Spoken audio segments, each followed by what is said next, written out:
Hello and welcome back to the new anime channel.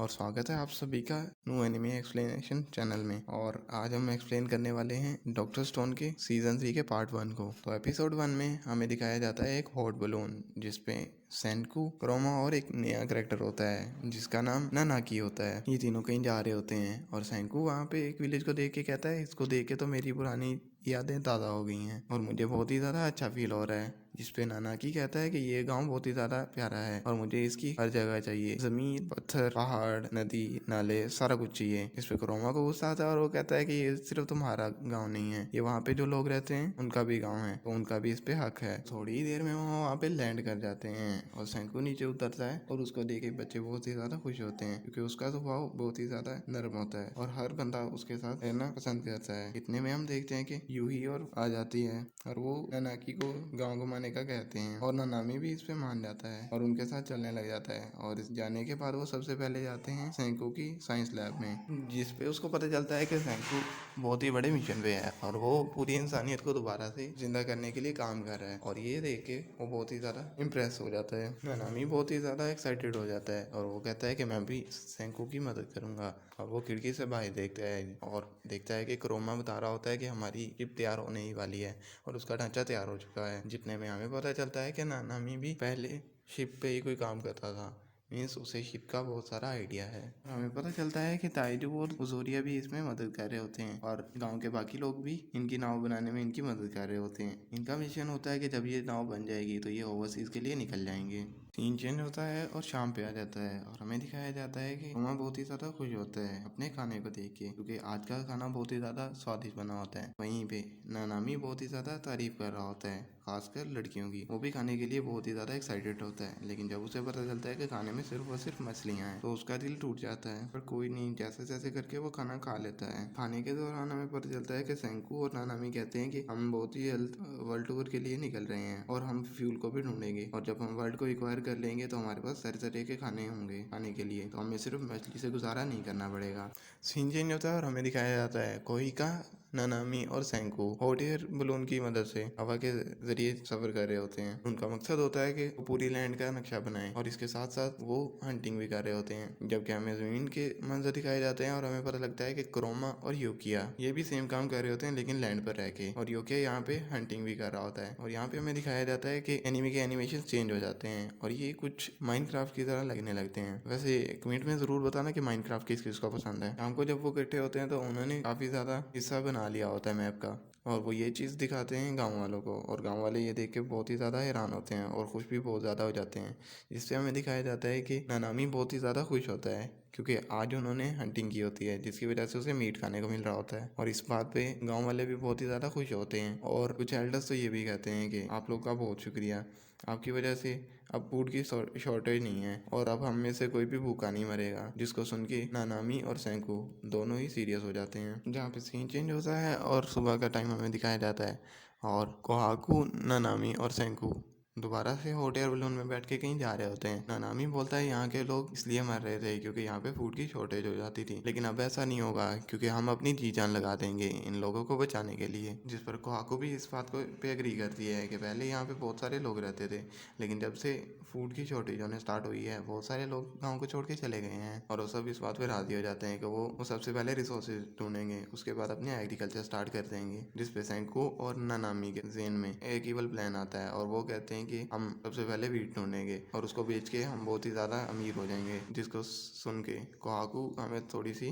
परेशान नज़र आती है और बातें करते करते वो एक ऐसी जगह पे पहुंच जाते हैं जहाँ पे वीट बहुत ही ज़्यादा लगा होता है और जिसको देख के तीनों बहुत ही ज़्यादा एक्साइटेड हो जाते हैं। और वहाँ पे लैंड करते ही वो अपने काम को शुरू हो जाते हैं, वो वीट को काटते हैं और वापस गांव ले आते हैं। गांव लाने के बाद नानामी वहाँ पे प्लान करने लग जाता है कि मैं इससे क्या क्या चीज़ बनाऊंगा। उसका मतलब था वो बहुत सारी रेसिपीज ट्राई करने वाला है। जिसपे सेंकू कहता है कि हमारे पास इतने ज़्यादा रिसोर्सेज नहीं है तो हम बहुत ही सोच समझ के रिसोर्सेज को यूज़ करेंगे। इतने में वहाँ पे योंकियो आता है और वो पूछता है कि हम वीट की खेती कहाँ पे करने वाले हैं। तो सेंकू बताता है जहाँ पे हम रह रहे हैं इसके आसपास सारा का सारा इलाका माउंटेनियस है, मतलब वहाँ पे वीट नहीं हो सकती है, इसलिए हमें वीट उगाने के लिए यहाँ से कहीं जाना पड़ेगा और केंटो प्लेन्स से ज़्यादा सूटेबल जगह हमें कोई नहीं मिल सकती। सीन चेंज होता है और हमें दिखाया जाता है ताइजू के ग्रुप को, जो कि उन लोगों की मूर्तियाँ इकट्ठी कर रहे होते हैं जो कि टूट चुकी होती हैं। और उनमें एक लड़का अपने बाप को देख के बहुत ही ज़्यादा खुश होता है। वो एक जगह पहुँचते हैं और वहाँ जाके डिस्कस करते हैं कि हमारे पास फूड की बहुत ही ज़्यादा शॉर्टेज है और अगर हम इसी तरह से इन लोगों को भी जिंदा कर देंगे तो फूड की शॉर्टेज और ही ज़्यादा हो जाएगी और हमारे पास खाने के मांदे पड़ जाएंगे। इतने में कोई को वहाँ पे पहुँचती है और वो कहती है कि हमें अब मदर नेचर पे रिलाई नहीं करना पड़ेगा क्योंकि हम अब अपनी ही खेती करने वाले हैं। और उनको वीट दिखाती है और वो सभी लोग वहाँ से चले जाते हैं। नेक्स्ट सीन में हमें दिखाया जाता है, सीन चेंज होता है और हमें दिखाया जाता है ताइजू जो कि फार्मिंग के लिए गड्ढे खोद रहा होता है और वो बहुत ही ज़्यादा मेहनत कर रहा होता है, क्योंकि मैग्मा और यूई दोनों थक जाते हैं और वो पेड़ के नीचे आराम कर रहे होते हैं।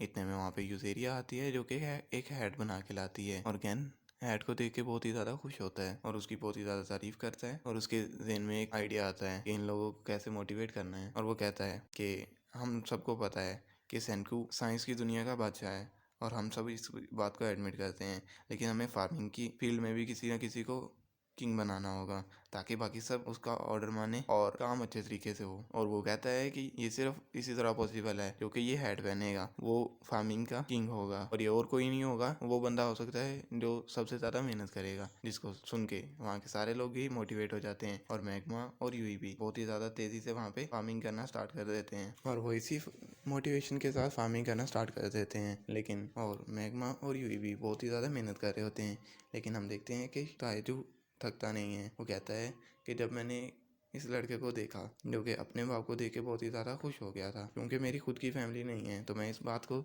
समझ सकता हूँ, तो मैं बाकियों की फैमिली को वापस से रिवाइव करने में बहुत ही ज़्यादा मेहनत करूँगा और फूड की शॉर्टेज ना हो इसके लिए मुझे अंत तक मेहनत करनी होगी। सीन चेंज होता है और काफ़ी अरसे बाद का हमें टाइम दिखाया जाता है जहाँ पे ताइजू की फार्मिंग बहुत ही ज़्यादा अच्छी हुई होती है, जबकि यूई और मैग्मा उनकी फार्मिंग इतनी अच्छी नहीं हुई होती। और ताइजू इस पे बताता है कि उसने सीशल पाउडर का यूज़ किया है जो कि बहुत ही ज़्यादा अच्छा फर्टिलाइज़र होता है। और सेंकू और कुछ दिनों बाद सेंकू उन्हें कहता है कि सबसे पहले आप लोग एल्कलाइन टेस्ट करो सोइल का, जिस पे वो एक टेस्टिंग पेपर बनाते हैं जिस पे उन्हें पता चलता है कि उनकी सोइल बहुत ही ज़्यादा एसिडिक है। लेकिन वक्त गुजर जाता है और हमें पता चलता है और हमें दिखाया जाता है काफ़ी टाइम बाद का समय और हम देखते हैं कि मैग्मा और यूई की फसल भी बहुत ही ज़्यादा अच्छी हुई होती है। और इतने में सेंकू भी वहाँ पे वापस आ जाता है जो कि वहाँ पे ताइजू को देख के बहुत ही ज़्यादा खुश होता है क्योंकि उसकी मेहनत की वजह से उसको फार्मिंग किंग बना दिया जाता है और वो अपनी फसल को देख के बहुत ही ज़्यादा खुश होते हैं। वो वीट को काटते हैं और उसको छानते हैं और आज वो बहुत ही ज़्यादा खुश होते हैं क्योंकि आज वो पहली बार इतने दिनों बाद ब्रेड खाने वाले होते हैं और वो अपने ब्रेड बनाने के काम में लग जाते हैं। लेकिन बदकिस्मती से वो इतना ज़्यादा पका देते हैं ब्रेड को कि वो जल जाता है और वो खाने के काबिल नहीं होता। लेकिन गांव वाले उसे खा के बहुत ही ज़्यादा खुश होते हैं क्योंकि उन्होंने काफ़ी देर बाद फ़िश के अलावा कोई चीज़ खाई होती है। जबकि ये चीज़ जबकि अपना ही ब्रेड जब सैकड़ों लोग खाते हैं तो उनको उल्टियाँ आने लग जाती हैं और वो कहते हैं क्या बकवास बनाया है हमने।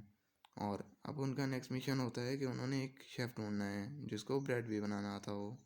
और यहीं पे हमारा एपिसोड ख़त्म हो जाता है। तो कैसी लगी आपको एक्सप्लेनेशन? अगर कुछ भी अच्छा लगा हो तो लाइक ज़रूर कीजिएगा।